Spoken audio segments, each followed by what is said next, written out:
que se acerque a ti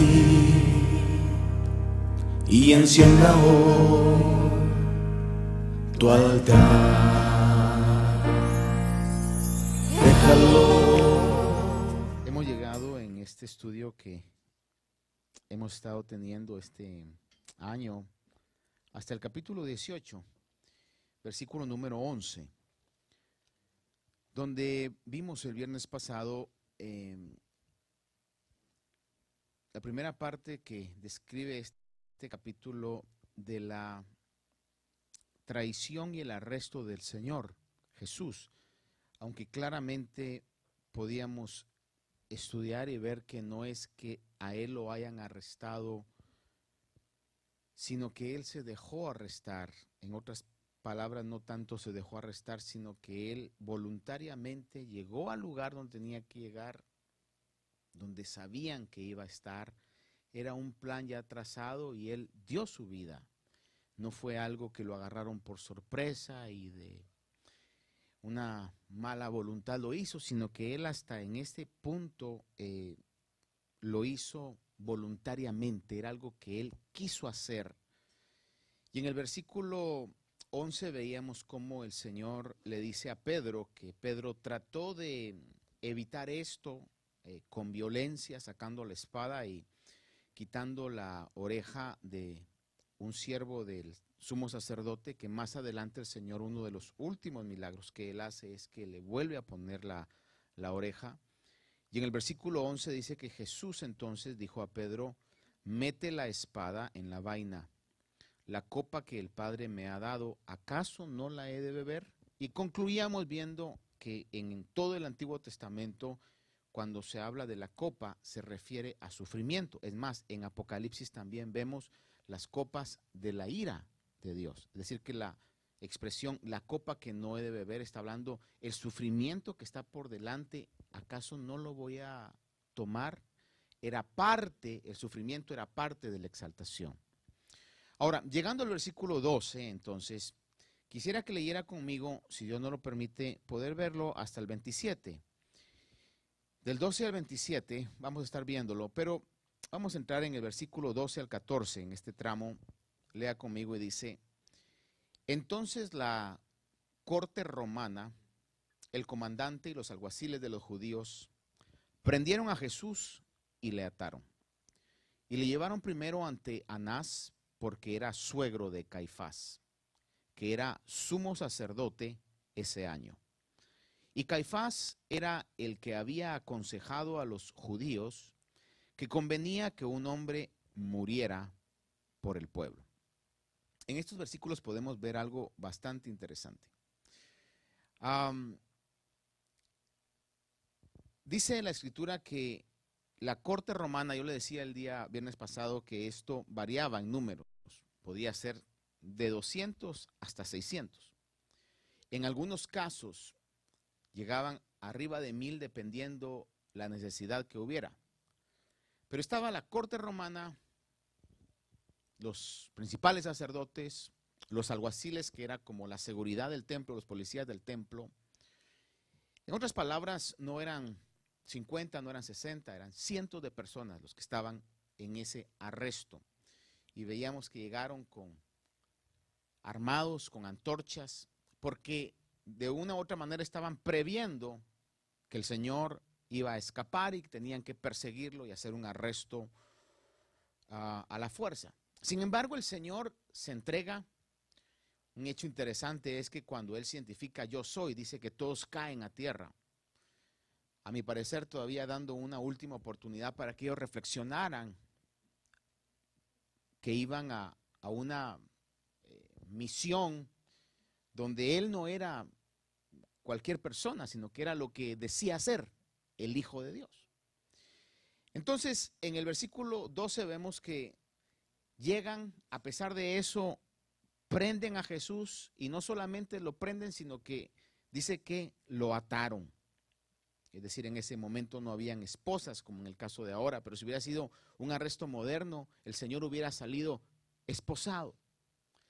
A veces en las películas o en las noticias se nota que cuando van a arrestar a alguna persona y él no se resiste al arresto, en algún momento dicen, ¿saben qué? Enfrente de mis hijos, enfrente de mi familia, yo salgo. Si quieren me ponen las esposas en la patrulla, pero yo lo hago. Pero muchas veces los oficiales o quien sea que esté haciendo eso dicen, no, pues lo tenemos que hacer, es parte del procedimiento. Años atrás tuve la oportunidad de poder ver cómo, por las situaciones que se dieron a un hermano de la congregación, lo esposaron injustamente, lo sacaron de su casa así. Cuando ya después todo se calmó, me recuerdo que yo le preguntaba y le decía, hermano, ¿cuál fue lo más difícil de la experiencia? Y él me comentaba eso, sentirse uno como un criminal, especialmente cuando lo trasladaban de un lugar a otro, por cuestiones de la ley. Y me decía, eso pastor es terrible, es terrible. El Señor, el hombre más amoroso, más bueno, más misericordioso, con más integridad que jamás haya caminado sobre la tierra. Los mismos hombres que él amaba y por los cuales dio su vida, lo atan y lo tratan como un criminal. Y dice la escritura que lo ataron y lo llevaron, note esa expresión en el verso 13, lo llevaron primero ante Anás, que dice que era el suegro de Caifás, que en este caso Caifás era el nombre del sumo sacerdote. El sumo sacerdote era como la autoridad máxima del pueblo de Israel.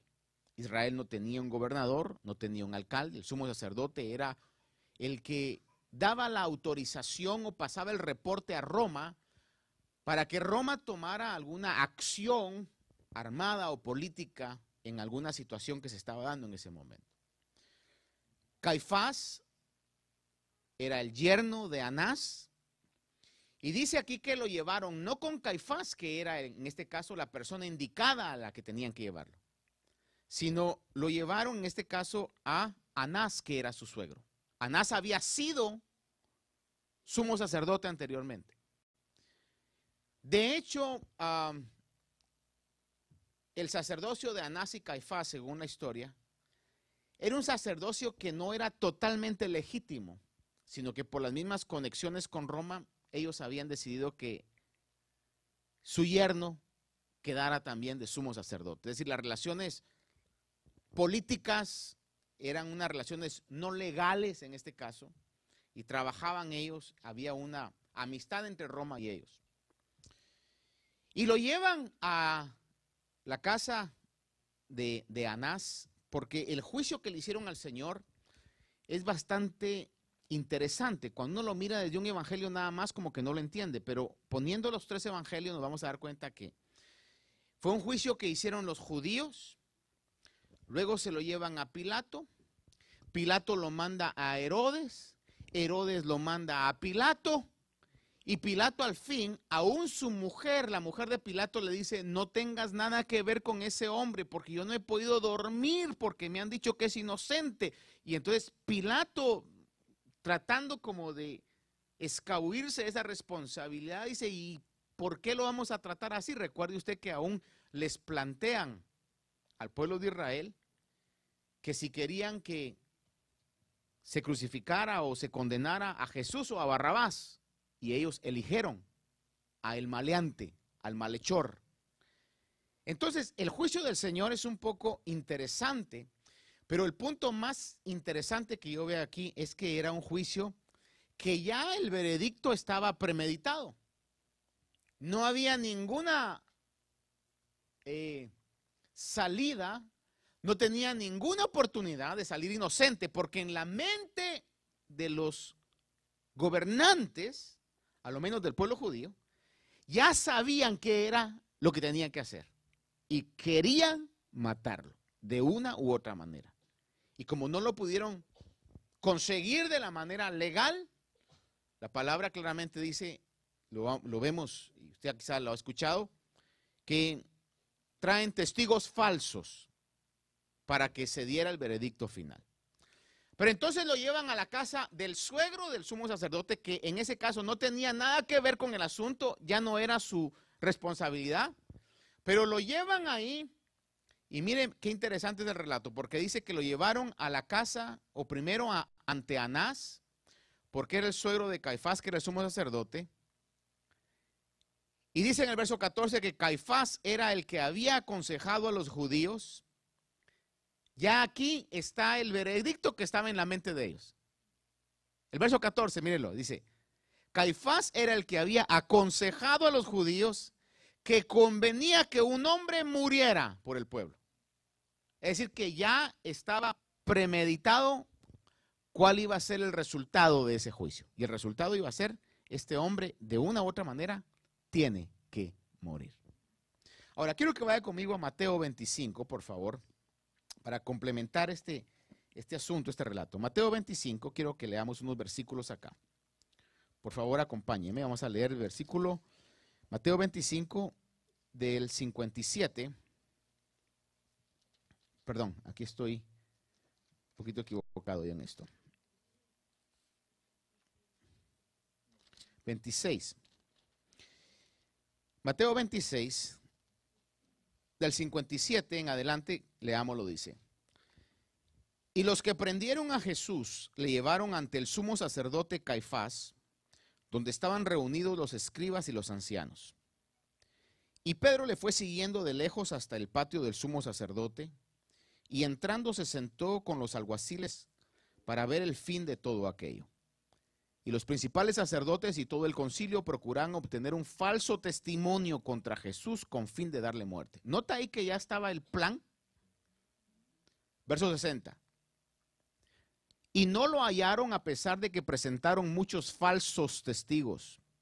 Pero más tarde se presentaron dos, que dijeron, este declaró, yo puedo destruir el templo de Dios y en 3 días reedificarlo.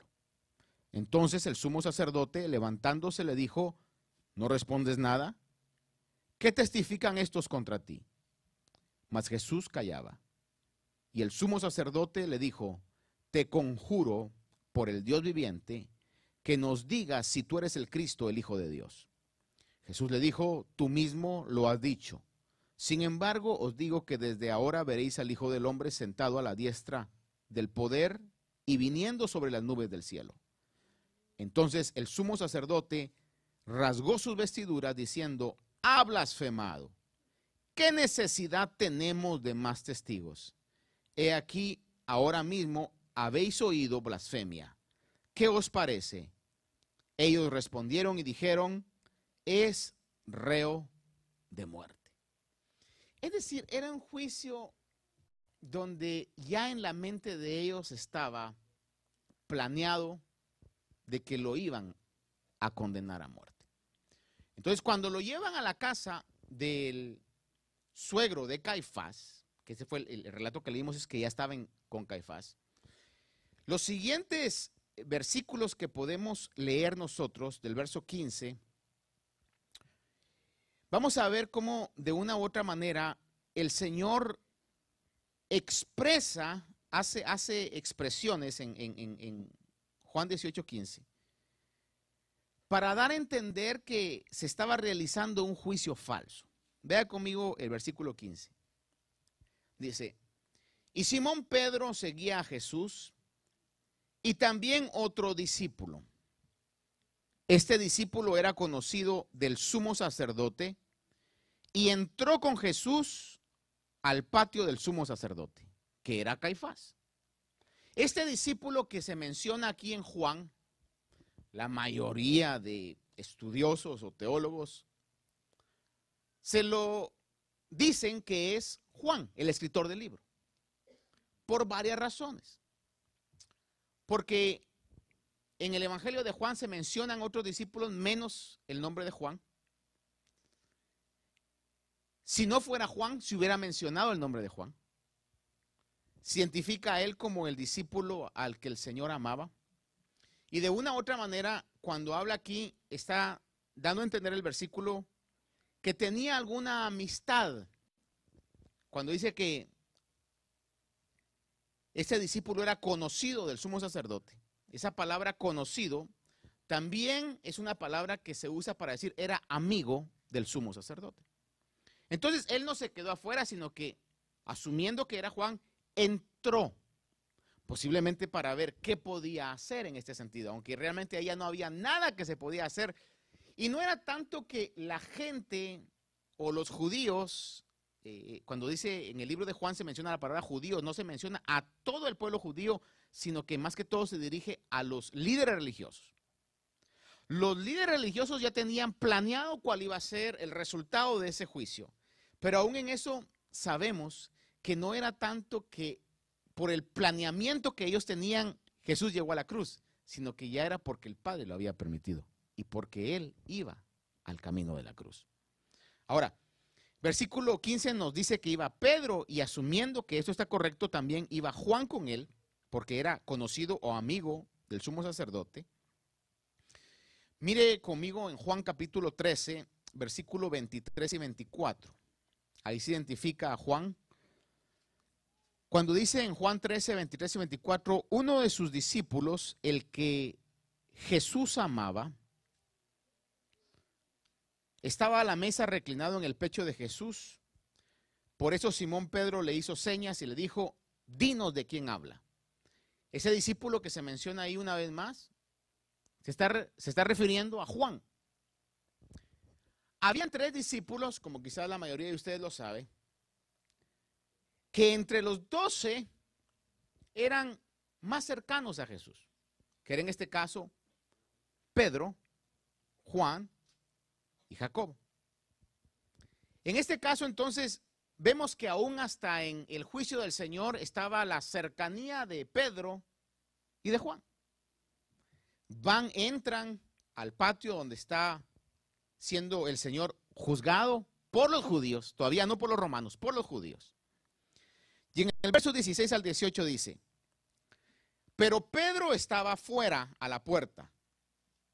Es decir que en este caso Juan entra, tiene acceso, pero Pedro dice que se quedó fuera a la puerta. Así que el otro discípulo que era conocido del sumo sacerdote salió y habló a la portera e hizo entrar a Pedro. En otras palabras, Juan entra porque lo conocían ahí. Llega y dice, ¿sabes qué? Deja entrar a él, yo lo conozco. Pedro entra y aquí comienza la historia más triste que Pedro ha tenido. Dice, entonces la criada que cuidaba la puerta dijo a Pedro, ¿no eres tú también uno de los discípulos de este hombre?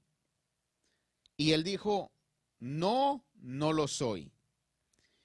Y los siervos de los alguaciles estaban de pie calentándose junto a unas brasas que habían encendido porque hacía frío, y Pedro estaba también con ellos de pie calentándose. Aquí se comienza a ver la primera negación de Pedro, que como usted sabe ya estaba predicha. ¿Quién se la dijo? Jesús. Cuando él expresó y dijo, yo nunca te dejaré, y el Señor le dijo, Pedro, antes de que el gallo cante, tú me negarás 3 veces. La primera que la niega es ante la pregunta de esta criada, que le dice, que tú no eras uno que andaba con ellos. Y comienza Pedro diciendo, no, yo no soy. Comienza a negar. No sé qué pasó por su corazón en ese momento, pero comienza la historia más triste que el apóstol Pedro pudo haber pasado. En Mateo capítulo 26, si usted quiere verlo, si lo ponemos en la pantalla, Mateo 26, 33 al 35. Ahí vemos lo que sucedió cómo el Señor se lo predijo. Dice, entonces Pedro respondiendo le dijo, aunque todos se aparten por causa de ti, yo nunca me apartaré.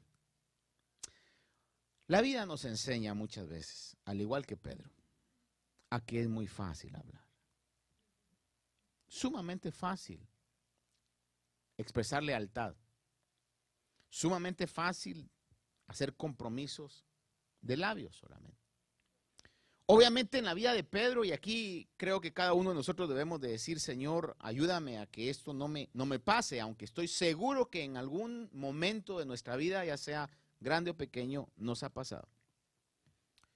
Que hemos, en este caso, hecho compromisos promesas o hemos hablado muy pronto. Y en el caso de Pedro le dice, yo nunca me apartaré. Y el Señor viene y le dice, en verdad te digo que esta misma noche, no le dijo de aquí a un mes, ni siquiera de aquí a una semana, esta misma noche, antes que el gallo cante, me negarás 3 veces. Y Pedro le dijo, y aquí no, a veces elevamos más nuestros errores, ¿verdad? Ya con eso quizás hubiera sido lo mejor que Pedro hubiera hecho silencio, se hubiera quedado callado, le hubiera convenido más.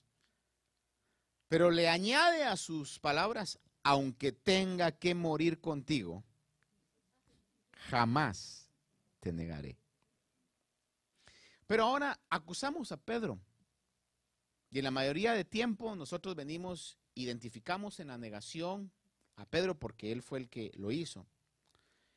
Pero aquí Mateo, añade en esto y dice que no solamente Pedro tenía esa actitud o esa expresión de valentía y de fidelidad, sino que dice, todos los discípulos dijeron también lo mismo. Y si vamos a señalemos más a los discípulos, porque a lo menos Pedro pues lo hizo tomando él la iniciativa. Pero los demás, si pudiéramos ponerlo, y un día pues lo voy a ver y no quiero que me vayan a decir que estabas diciendo de nosotros, pero si lo vamos a poner desde ese punto de vista, los más cobardes fueron los discípulos. Porque a lo menos Pedro no siguió a nadie. O sea, nadie se animaba a decirlo y él lo dijo. Pero los otros, cuando ya vieron que él también lo dijo, también lo dijeron. Y cuando lo vemos, todos, absolutamente todos, lo abandonaron. Eso para justificar un poco a Pedro, que no fue el único, ¿verdad? Sino que fue el primero, obviamente. Pero de ahí todos los demás también dijeron lo mismo. Ahora, vea conmigo el versículo 19.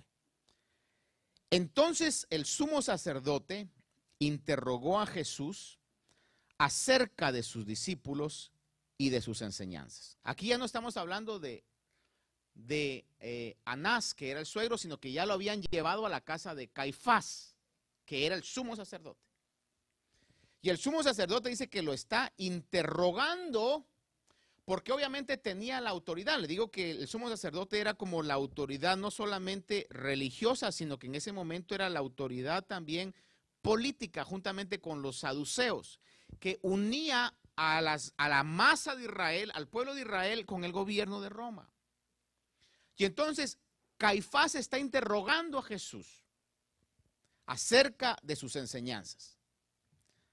Ahora, la controversia no era tanto sobre las bienaventuranzas que el Señor había dicho, o una que otra parábola que el Señor había dicho, sino que la controversia, diríamos, o las palabras que lo llevaron a la cruz, fue que él decía que era Dios, que era el Hijo de Dios.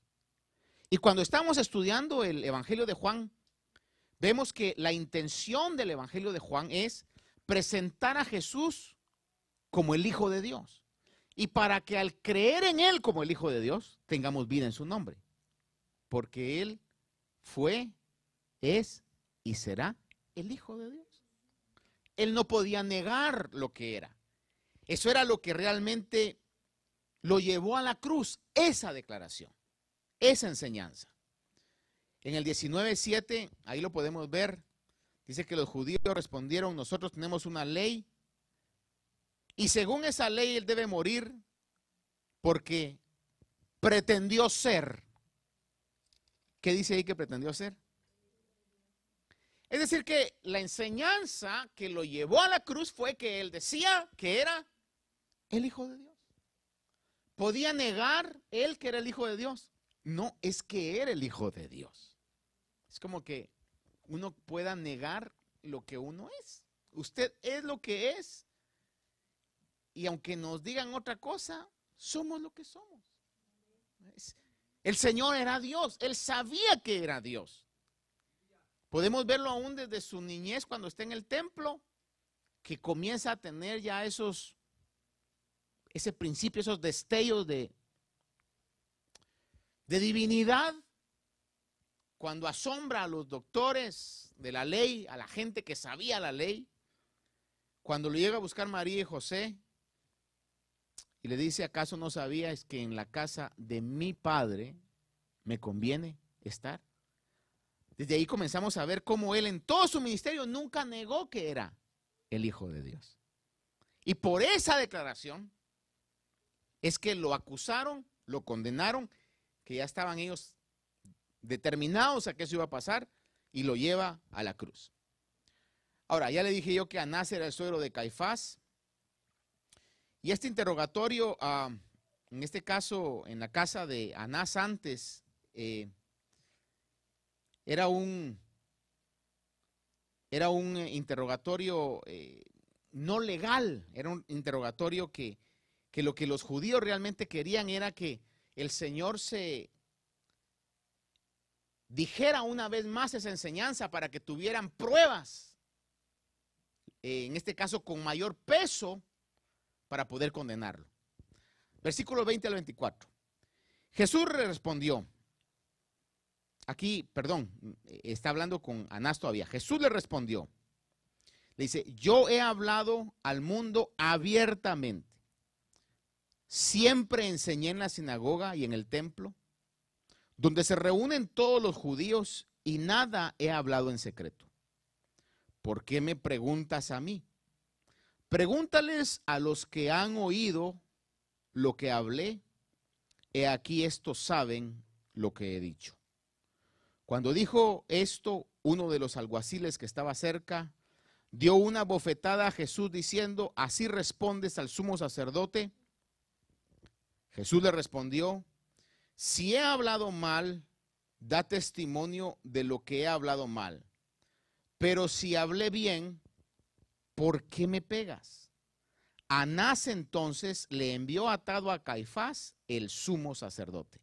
Por eso le digo que aquí había una situación anómala, porque uno era como el sumo sacerdote, lo que le llaman aquí emérito. En otras palabras, ya no era sumo sacerdote, pero había sido y lo respetaban como sumo sacerdote, pero no era en sí legalmente el sumo sacerdote.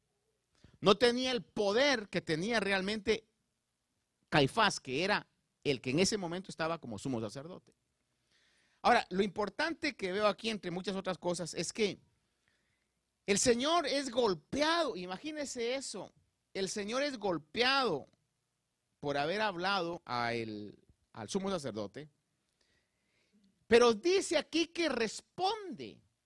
Jesús responde. Muy importante. Dice, ¿por qué me pegas? Y dice, si he hablado mal, pero si hablé bien, ¿por qué me pegas?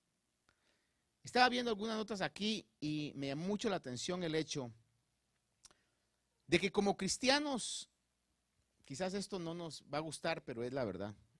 Como cristianos, estamos atados o destinados a sufrir injusticias y molestias en algunos casos sin buscar venganza. Si usted y yo somos genuinos cristianos, sepamos que la Biblia nos marca, nos enseña y hasta nos demanda que no nos venguemos. ¿Cuántos sabían eso? Que el Señor dice, mía es la venganza. Usted puede tener ganas de vengarse, puede tener pensamientos, intenciones, pero cuando vamos a la palabra de Dios, que es nuestra guía de conducta, la palabra dice, pues no te vengues. Si pudiéramos llegar a que eso llegara a las intenciones, qué maravilla, ¿verdad? Pero a lo menos podemos llegar a que no pase a las acciones. Amados hermanos, ¿se pueden vengar los cristianos? Quizás alguien me dirá, ¿verdad? Como una vez le dijeron a un niño acá que el hermano coordinador en ese momento le dijo, mira, no puedes correr en el templo, porque se podía golpear, caer y todo. Y el niño le respondió y le dice, no, bien, mira, sí puedo, le dice, pegó la carrera. De que poder podemos. Fíjense. Hermanos, si yo vengo y le digo, hermanos, ¿cuántos creen que no se pueden vengar? Usted dice, yo me puedo vengar. El punto es que no debo, porque la Biblia me dice que deje toda venganza a Dios. Sin embargo, aquí vemos que el Señor use el privilegio de preguntar por qué lo estaban abofeteando. En otras palabras, hermanos, y como le digo, esto no nos gusta, a mí no me gusta, pero es parte de la vida cristiana. Van a haber momentos en los que vamos a sufrir injusticias. Lo que sí podemos hacer es preguntar por qué nos tratan de esa manera. ¿Sí me explico? La Biblia nos da la acción para a lo menos preguntar. Por ejemplo, no quiero que levanten la mano ni usted traer memorias, quizás sean tristes para usted, pero ¿cuántos quizá han sido o hemos sido víctimas de tratos discriminatorios o raciales? Hermano, no se va a poner usted a golpear y a vengarse de la otra persona, ¿verdad? Porque alguien de cierta raza me trató así, ahora yo voy a tratar a todos los de esa raza así también. Eso está malo, eso la Biblia nos lo prohíbe determinantemente. Lo que sí podemos hacer es preguntar. No lo estoy inquietando, ¿verdad? No es en una plataforma política, ¿verdad? Preguntemos. Pero, es decir, la Biblia nos da, a lo menos en el ejemplo de Jesús, eso, ¿verdad? Por ejemplo, oye, ¿por qué me tratas así? A lo menos quizá para hacer una conciencia a las personas. Y todo va a depender también. Vea usted que el escritor pone la pregunta del Señor como pregunta, no como reclamo. Si fuera reclamo, estarían los signos de, no de interrogación, sino de exclamación. Donde quizás hubiera dicho, ¿por qué me golpeas? No, el Señor con la característica que tenía, dice, oye, si hablé bien, ¿por qué me golpeas? Es decir, que si a usted lo tratan mal o le hacen, a lo menos pregunte, pero preguntemos en esa atmósfera, con la intención a lo menos de hacerle una conciencia a la persona. ¿Sí me explico? Muy importante, muy práctico, hermano. De cuenta que usted está en una situación y de repente la otra persona comienza a gritarle, y usted, dígale, ¿pero por qué me grita? ¿Sí? ¿Pero por qué me grita? ¿Sabe qué? Mire, mejor baje la voz, nos vamos a entender mejor así. ¿Sí me explico, hermano? El Señor viene entonces y dice, ¿por qué me golpeas? Ahora, aunque estaban ya decididos los judíos a darle muerte, el Señor está tratando de hacer una conciencia aquí a esta persona. Ahora, fíjese que el Señor, al estar en este juicio, que era un juicio que ya estaba predeterminado, está tratando el Señor de otra manera, de dejarnos un ejemplo, porque como iglesia, recuerde usted que el libro de Romanos habla, dice que el reino de los cielos no es comida ni bebida, sino es justicia, paz y gozo en el Espíritu Santo. Los cristianos debemos ser, y esa es la meta, lo que debemos de seguir, debemos ser instrumentos que sigan la justicia. Es decir, usted y yo tenemos que ser justos. ¿Cuántos dicen amén a eso? ¿Qué es justo? Pongámoslo en términos de trabajo. Si usted tiene trabajadores, debe de pagarle lo que es justo. Pongámoslo en el término de los empleados. Si somos empleados, tenemos que trabajar y trabajar por lo que nos están pagando. Debemos, yo sé que usted lo hace, ¿verdad? Pero vamos a poner un caso raro, hipotético, ¿verdad? Que no pasa. Pero voy a pensar que hay una persona que tiene 3 hijos. 2 se parecen a él y el otro se parece a la mamá. Y entonces cuando va a darles algo, dice, no, a este le doy doble porción, a este triple porción, pero al que se parece a la señora. No pasa, yo sé que eso no pasa. Pero eso es ser injusto, ¿me comprende? Entonces, los cristianos estamos llamados a ser justos. Y el Señor, cuando está preguntando todo eso, mire, increíblemente, está dándonos una lección que aún en esas situaciones tenemos que perseguir la justicia. ¿Se recuerda usted cuando el Señor fue a bautizarse? Pregunto, ¿quién era mayor, Jesús o Juan? Jesús toda la vida era mayor que Juan. Y cuando llega a bautizarse, si usted recuerda, el Señor en Mateo capítulo 3, podemos ver, versículo 14, 15, dice, pero Juan trató de impedírselo diciendo, yo necesito ser bautizado por ti, y tú vienes a mí. Respondiendo Jesús le dijo, permítelo ahora. Mire, él era mayor, Jesús era mayor que Juan. Sin embargo, está como diciéndole, ¿sabes qué? Dame permiso, como sometiéndose a la autoridad de Juan. Permítelo ahora, porque es conveniente que cumplamos así toda justicia. Y concluye este pasaje diciendo, entonces Juan se lo permitió. ¿Qué es lo que está el Señor dándonos a entender con todo esto?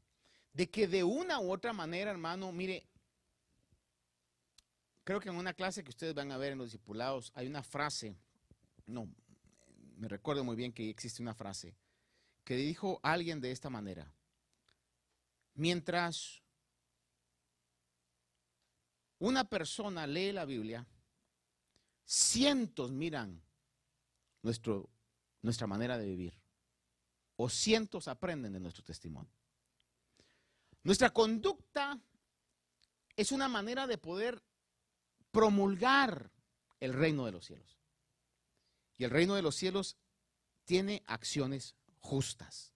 Por eso el Señor, cuando está hablando en esto, sabiendo que era un juicio injusto, saca a la luz las injusticias que en ese momento se estaban dando. Con la actitud cristiana. Repito, con la actitud cristiana. Por eso me llama mucho la atención que pregunta, no reclama, pregunta nada más. Y Juan lo escribe en este caso. En Mateo capítulo 5, cuando habla de la bienaventuranza, en Mateo 5, versículo 11 y 12, dice, bienaventurados seréis cuando os insulten y persigan y digan todo género de mal contra vosotros falsamente, por causa de mí. Regocijaos y alegraos, porque vuestra recompensa en los cielos es grande, porque así persiguieron a los profetas que fueron antes de vosotros. Por eso le digo, no es agradable para nuestra vida que yo venga y le diga, hermano, mire, sobre la vida de nosotros los cristianos van a haber insultos, van a haber persecuciones y van a decir todo género de mal contra nosotros. ¿Y sabe qué es lo peor? Falsamente. Pero está escrito. Y la palabra dice que cuando eso pase, si tenemos la actitud correcta, dice que vamos a ser bienaventurados. Entonces yo tengo dos opciones. Me vengo y de una u otra manera satisfago esa espinita que tengo, o sufro el vituperio cristianamente y dejo que la recompensa que Dios va a darme venga a mi vida. Y como somos muy inteligentes, nosotros decimos, aunque cueste, pero la opción segunda es la mejor. Eso es realmente lo mejor. Caifás entonces, cuando se encuentra con Jesús, él siendo el sumo sacerdote tiene que presentar una acusación formal a Roma. Versículo 25 al 27 leemos la conclusión de la experiencia triste de la negación de Pedro. Juan 18, 25 al 27 dice, Simón Pedro estaba de pie calentándose. Ya unos versículos anteriores veíamos que habían otros ahí, sin duda alguna, era una noche con frío. Simón Pedro estaba de pie calentándose, entonces le dijeron, viene una vez más, ¿no eres tú también uno de sus discípulos? Él lo negó y dijo, no lo soy. Uno de los siervos del sumo sacerdote, que era pariente de aquel a quien Pedro le había cortado la oreja. Mire qué mala pata la de Pedro, ¿verdad? Que eligió cortarle la oreja, que como veíamos la vez pasada, no era que tuviera tanta puntería y decir, la oreja le voy a quitar nada más, sino que ese espadazo iba dirigido a la cabeza. Mire el preconocimiento tan maravilloso de Jesús. Y tanto Lucas, Mateo como Marcos dan otros detalles donde son involucradas otras criadas que llegan y se lo dicen a otros siervos. Juan como que condensa esto. Y dice que vamos a pensar, no dice aquí qué pariente era, si era tío, era primo, era sobrino. Voy a pensar que fuera el primo. El primo del siervo, que lo identificamos con el nombre de Malco, si Pedro quería negar, ahí cómo lo iba a negar si aquel lo había visto, que había sido él, y le dice, ¿no te vi yo en el huerto con él? Y Pedro lo negó otra vez. Los otros evangelios no solamente dicen que lo negó, sino que para que le creyeran, maldijo. ¿Qué quiere decir eso? Comenzó a hablar groserías. Ya no lo dijo de una manera cristiana. Una de las maneras en las que nos identifican o debieran identificarnos a nosotros los cristianos es por la manera en que hablamos. Porque en algún momento se nos sale, Dios le bendiga, o quizás en el mismo trabajo le dicen a usted que haga algo y responde, amén, o bendiciones. O si no llega o llegamos a ese extremo, a lo menos porque no se nos salen las groserías que al mundo se le salen. Y si en algún momento a usted se le salió una grosería, entonces siente el remordimiento, decir, no, yo no tengo que hablar de esa manera. Decía alguien por ahí que uno de los primeros milagros que el Señor hace es que cambia nuestra lengua. Ya le conté yo una experiencia que yo tenía cuando yo nací, siendo mis papás ya cristianos. Mis hermanos no tuvieron esa bendición, yo ya la tuve ya cuando yo nací, o a lo menos cuando ya tuve memoria de que estaba pequeño, a lo menos mi mamá la veía yendo a la iglesia. Entonces uno nace y como que fuera una situación de que porque los papás son cristianos, tú también eres cristianito, ¿verdad?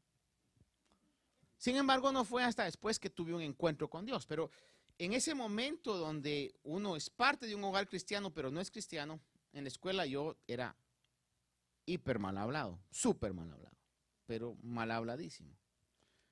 Y mire cómo es el enemigo y cómo es la naturaleza y cómo es la carne. En la escuela pero en la escuela y la calle, me crié en un pueblo, entonces ahí andaba uno libre, hermano. Andaba como los gatos de la colonia, libre ahí, ¿verdad? En la escuela y en la calle, con una boca hablando puras vulgaridades, como de 6, 7 años. Pero increíblemente en la casa no se me salía absolutamente nada de eso. Hasta un día que mi hermano Josué estábamos peleándonos, yo no le podía ganar, me sacó de quicio y de repente se me salen los sapos, hermano. Y entonces me dijo, ajá, me dijo, así has de hablar en la escuela, me dijo. Se lo voy a decir a mi mamá porque sabía que me iba a caer, ¿verdad? Pero no sé, me inventé o no voy a decir que Dios me lo reveló porque en este caso no era así, ¿verdad? Pero se me salió y le dije, vos también porque yo te he oído. Y mentira. También se lo voy a decir a mi mamá. Entonces quedamos en empate. Ni vos se lo decís, ni yo se lo digo. Pero lo que le quiero marcar es que uno de los milagros más grandes es que Dios nos cambia la lengua, el hablar. Y entonces, mire aquí, dice que Pedro tuvo que llegar a maldecir. Discúlpeme, ¿cómo lo voy a poner? Interprete los sonidos. Quizás has de haber dicho, ustedes, pi, déjense de pi, y no me están diciendo pi, porque si no yo les voy a pi. Y entonces todos aquellos han de haber dicho, mira, te equivocaste, se ha de parecerme, pero es que los que andan con Jesús no tienen esa lengua. Hasta entonces pudo escapar Pedro de esa situación. Pero después podemos ver que llegue el arrepentimiento. Y se recuerda lo que el Señor le había dicho. A todo esto le repito lo que creo que concluimos la vez pasada. ¿Tenía control el Señor aún sobre su arresto? Totalmente. Lo hizo voluntariamente. Llegaron ellos con palos, con lanzas, armados, con antorchas. Como el Señor diciendo, eso no es necesario. Yo ya sé a qué vienen y sé lo que voy a hacer. Ahora, déjeme concluir leyendo, como para dejarlo para el siguiente capítulo de esta emocionante historia. Leyendo con ustedes el versículo 28 al 32. Entonces llevaron a Jesús de casa de Caifás al pretorio, que era como la casa del gobernador. Era muy de mañana y ellos no entraron en el pretorio para no contaminarse y poder comer la Pascua. Pilato entonces salió fuera hacia ellos y dijo, ¿qué acusación traéis contra este hombre? Ellos respondieron y le dijeron, si este hombre no fuera malhechor, no te lo hubiéramos entregado. Entonces Pilato les dijo, llevadle vosotros y juzgadle conforme a vuestra ley. Los judíos le dijeron, a nosotros no nos es permitido dar muerte a nadie, para que se cumpliera la palabra que Jesús había hablado, dando a entender qué clase de muerte iba a morir. Le quiero concluir con esto. Jesús había dicho que iba a morir en una cruz. Él dijo, así como Moisés levantó la serpiente en el desierto, así es necesario, maravilloso esto. El Señor conocía el plan. Así es necesario que el Hijo del Hombre sea levantado para que todo el que cree en Él tenga vida eterna. Él estaba diciendo, me van a crucificar. Pero los que me van a matar es el sacerdocio judío. Sin embargo, ellos no mataban crucificando. Ellos mataban apedreando. Y no tuvieron problema en apedrear a Esteban más adelante. Pero a Jesús se refugiaron y dijeron, ¡no! Porque cuando Pilato les dice, entonces, si es culpable, mátenlo ustedes. Y ellos dicen, no, porque nosotros no podemos matar a nadie. Pero esto era para que se cumpliera que tenía que morir crucificado. Maravilloso, hermano. El plan de Dios. Y lo hizo por amor a todos nosotros. Amén. Padre, te doy gracias esta noche. Te bendigo, Señor, porque al poder ver, quizás superficialmente, Señor, no entrando en todos los detalles, tu palabra, Señor, bendice nuestra vida al ver qué tan poderoso tú eres. Y que aún en los momentos más difíciles de la vida de tu Hijo, tú estabas en control absolutamente de todo. Y con esa palabra nuestra alma descansa, Señor, hoy. Hoy descansa mi alma en ti, sabiendo que estás en control total.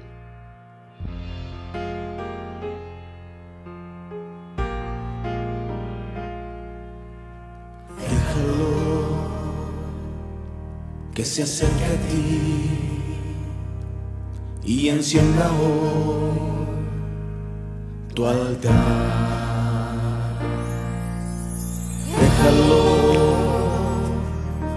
que revele en ti cada día más su voluntad. Déjalo que moldee en ti la vasija que Él quiere usar. Déjalo que gobierne en ti, déjalo que gobierne en ti. Entrégale al Señor tu caminar.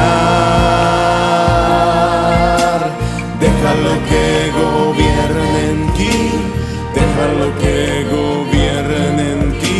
Entrégale al Señor tu caminar.